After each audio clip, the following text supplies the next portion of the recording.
Hello મિત્રો બધાય, I hope તમે બધા મજામાં હશો. તો આજની આપણી રેસીપી છે ભરેલા રીંગણા અને બટેકાનું શાક બનાવીશું. તો તેના ઇન્ગ્રીડિયન્ટ્સ જોઈ લઈએ. તો અહીંયા મેં નાના મીડિયમ સાઇઝના રીંગણા લીધેલા છે 5 થી 6 અને 4 નંગ બટેકા લીધેલા છે અને મગફળીનો ભૂકો લીધેલો છે. હેલો, મગફળીનો ભૂકો 1 કપ જેટલો મેં લીધેલો છે. આને મેં ખાંડણીમાં અધકચરું ખાંડી લીધું છે. કોથમરી, 2 નંગ ટમેટાની પ્યુરી અને 4 ચમચી ચણાનો લોટ લીધેલો છે. લસણની ચટણી, તેને મેં ખાંડણીમાં ખાંડી અને આને ઢીલી કરી લીધી છે. આમાં મેં લસણ, આદું અને 1 લીલું મરચું, કશ્મીરી મરચું અને મીઠું નાખી અને આને આપણે જે નોર્મલ જે લસણની ચટણી બનાવી તે રીતે મેં આને ખાંડણીમાં ખાંડી લીધું છે. તલ 2 ચમચી, 3 ચમચી કશ્મીરી મરચું, 1 ચમચી હળદર, 3 ચમચી ધાણા જીરું, વઘાર માટે આખું જીરું, સ્વાદ અનુસાર મીઠું અને તેલ એડ કરીશું. તો ચાલો રેસીપી સ્ટાર્ટ કરીએ. જ્યાં સુધી આપણું પાણી ગરમ થાય છે ત્યાં સુધી આપણે રીંગણામાં ભરવા માટેનો મસાલો રેડી કરી લેશું. તો સૌપ્રથમ આપણે મસાલો બનાવી લેશું.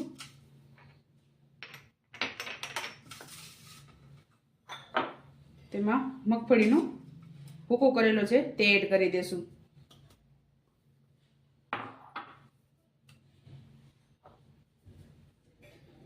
ચણાનો લોટ એડ કરશું.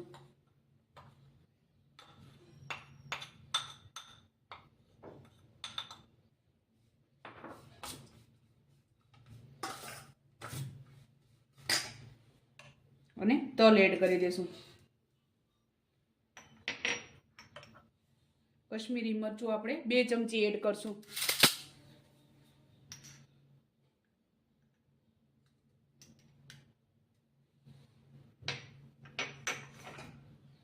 બે ચમચી ધાણા જીરું,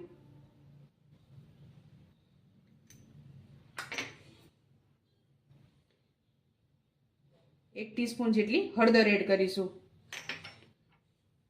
સ્વાદ અનુસાર મીઠું.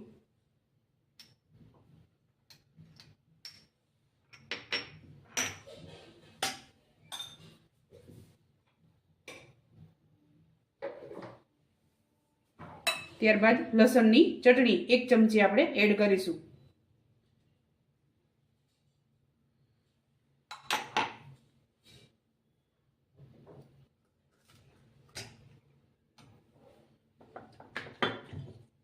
અને તેલ એડ કરીશું 1 ચમચી.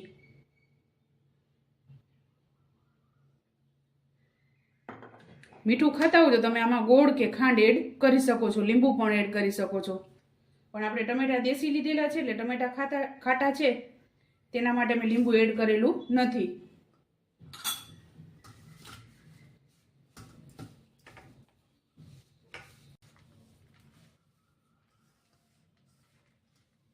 ત્યારબાદ કોથમરી એડ કરશું.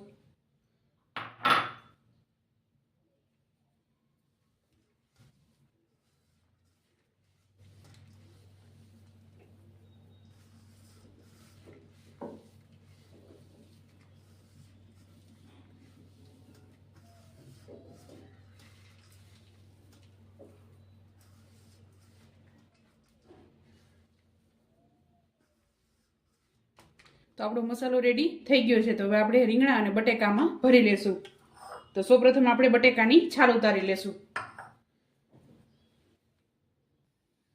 તો આપણે બટેકાને છાલ ઉતારી અને આ રીતે વચ્ચે 1 કટ લગાવી દીધું છે.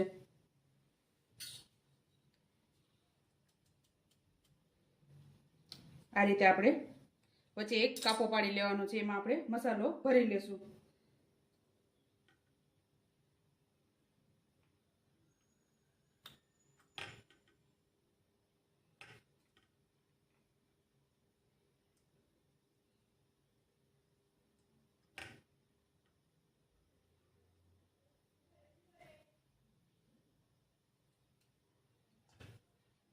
ત્યારબાદ એ જ રીતે આપણે રીંગણાને પણ આ રીતે વચ્ચે 2 કાપા પાડી લીધા છે.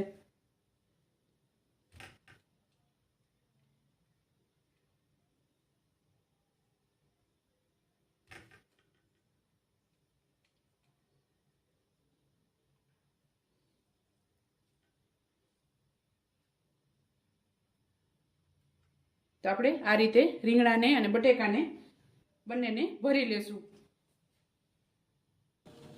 તો આપણા બધા રીંગણા અને બટેકા ભરાઈને રેડી થઈ ગયા છે અને પાણી પણ ગરમ થઈ ગયું છે. આમાં તમને જો ગળાશ ખટાશ ભાવતી હોય તો તમે ગળાશ ખટાશ પણ એડ કરી શકો છો, ગોળ કે ખાંડ. મેં આમાં ખટાશ એડ કરેલી નથી અને મીઠાશ પણ એડ કરેલી નથી, કેમ કે આપણે દેશી ટમેટા લીધેલા છે મેં 2 નંગ, એમાં થોડીક ખટાશ રહેલી છે, તેના માટે મેં લીંબુ એડ કરેલું નથી. અને આ મસાલો આપણે વઘારમાં એડ કરીશું. તો આપણે ઢોકરિયામાં રીંગણા અને બટેકા બંને વસ્તુને મૂકી દીધા છે. તો હવે આપણે આને વરાળમાં પાકવા દેશું 7 થી 8 મિનિટ. જ્યાં સુધી રીંગણા આપણા વરાળમાં બફાય છે ત્યાં સુધી આપણે શાકનો વઘાર કરી લેશું. તેના માટે મેં મોટા 4 ચમચા જેટલું તેલ લીધેલું છે. આમાં તેલ થોડુંક ચડિયાતું લેવું. તો આપણું તેલ ગરમ થઈ ગયું છે. સૌપ્રથમ આખું જીરું એડ કરીશું. તો આપણું જીરું લાલ થઈ ગયું છે, તેમાં આપણે લસણની ચટણી એડ કરી દેશું.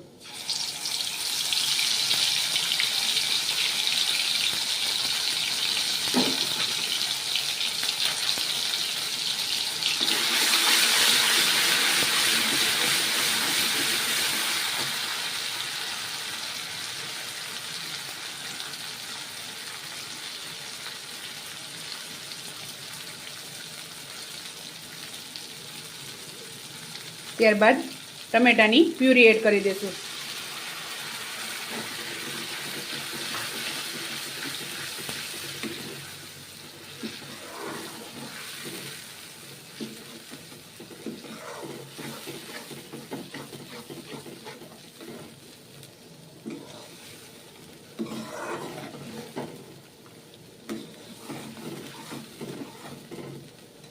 મેં અહીંયા મોટી ચમચી લસણની ચટણી એડ કરેલી છે. એની જગ્યાએ તમે આખું લસણ પણ એડ કરી શકો છો. હવે આપણે આને પાકવા દઈશું. તો આપણી ગ્રેવી ઉકળી ગઈ છે, તેમાં આપણે મસાલો એડ કરી દઈશું.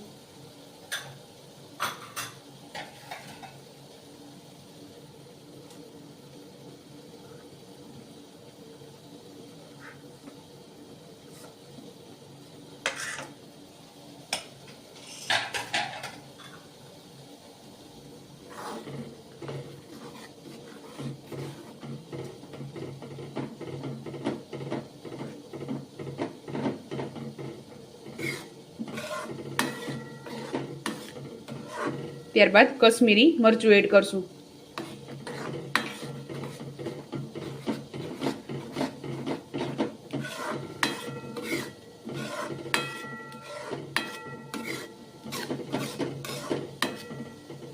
બે મિનિટ પાકવા દેશું.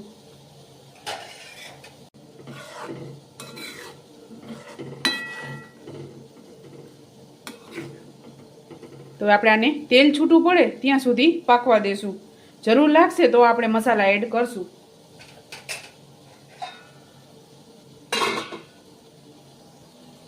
તો આપણે 2 મિનિટ જેવું થયું છે, તો મસાલાને ચેક કરી લેશું. તો આપણો મસાલો પાકી ગયો છે અને તેલ છૂટું પડી ગયું છે.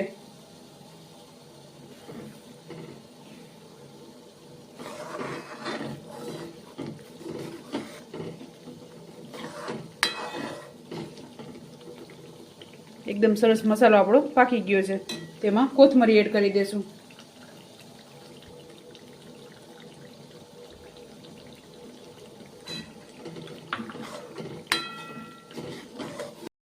તો આપણે 6 થી 7 મિનિટ જેવું થયું છે ને બટેકા અને રીંગણા બંને વસ્તુ પાકી ગયા છે.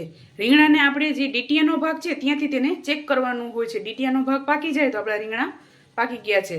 તો આપણો મસાલો પણ રેડી છે. તો હવે આ રીંગણા અને બટેકા મસાલામાં એડ કરી દેશું. તો આપણો મસાલો એકદમ પાકી ગયો છે. તો એમાં બટેકા અને રીંગણા બંને વસ્તુ એડ કરી દઈશું આપણે.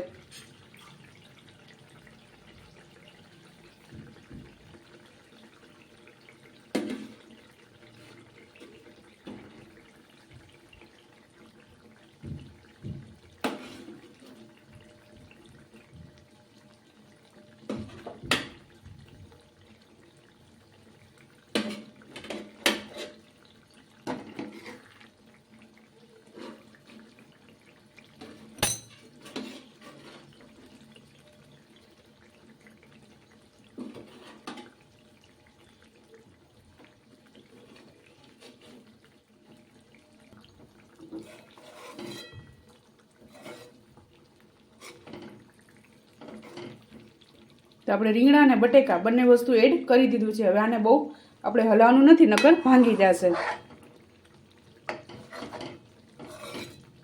તમારે આ રીતે વરાળમાં બાફીને એડ ન કરવા હોય રીંગણા અને બટેકાને તો ડાયરેક્ટ વઘાર પણ કરી શકો છો.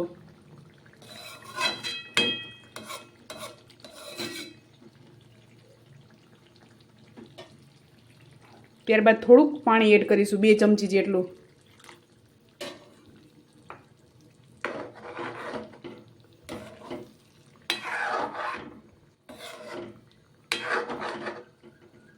અને આ જ રીતે તમે ડાયરેક્ટ કુકરમાં પણ વઘાર કરી શકો છો. તો હવે 2 મિનિટ આને પાકવા દઈશું.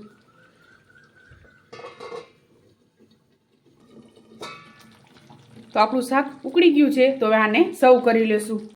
તો ચાલો મિત્રો, તૈયાર છે આપણું આખા ભરેલા રીંગણા બટેકાનું શાક.